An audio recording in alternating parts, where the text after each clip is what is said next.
Hola! In today's lesson, what we are going to see are pronouns. There is one thing you need to know about pronouns in Spanish, and it's that we don't really use them. Of course, if we have them, we use them. But the use is mainly to emphasize or to avoid some kind of misunderstanding. So in general, we won't use them.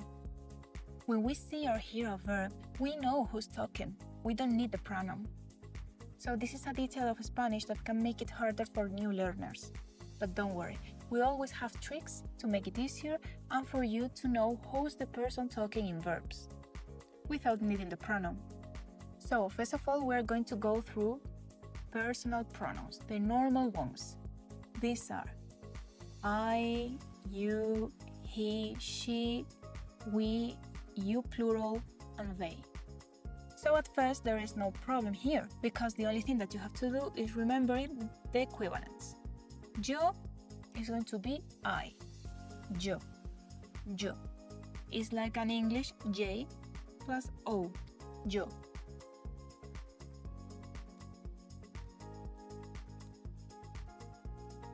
Then, tú is going to be you. Tú. Tú. Remember that is like a soft T. Not a T, but a T. Tú. Tú. Then we have él. This means he. And ella is she. Then we have nosotros or nosotras in feminine. This is we. And the same word but with a V, vosotros or vosotras, this is you plural. You plural, you guys. And the last one, ellos in masculine or ellas in feminine. This is they. So these are going to be the normal personal pronouns. Yo, tú, él, ella, nosotros, vosotros, ellos.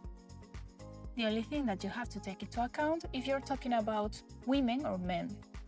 Because yo has no gender. Yo is going to be I for sure. You, tú, has no gender either. But él, ella, nosotros, nosotras, vosotros, vosotras, ellos, ellas have gender. So if you are a group of women, you have to say nosotras. Nosotras with an A. If you're talking about a group of women, you're going to say ellas, they, ellas.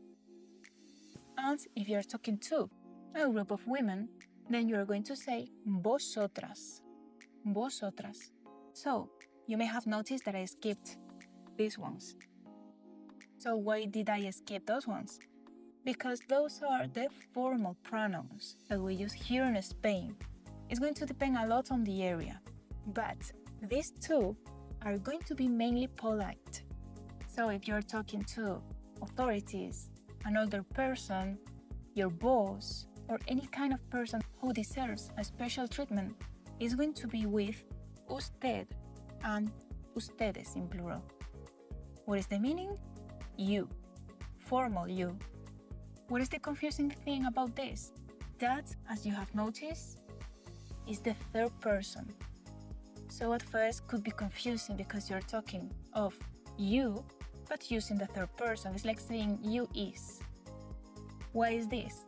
You need to think that if we are showing respect, then we cannot talk directly to that person. We need to go through a third person. This is the equivalent to saying your mercy or your grace. Actually, the word usted comes from vuestra merced. Vuestra merced. This is your mercy. So it got shorter and shorter until it reached usted. If you notice, till here, this is vuest and this is it. Vuested. Vuested, it gets shorter and shorter till usted. but it remains in the third person.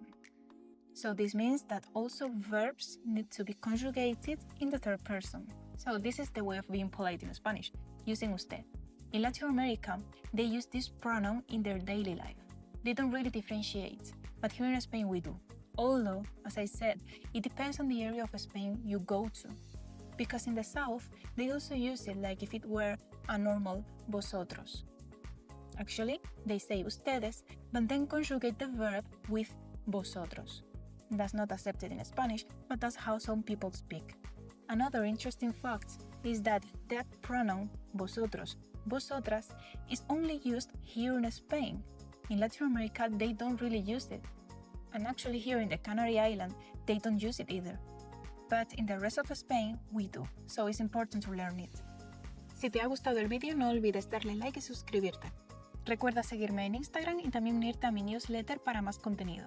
En ella no solo tienes la newsletter, sino también actividades semanales para practicar el reading y el listening.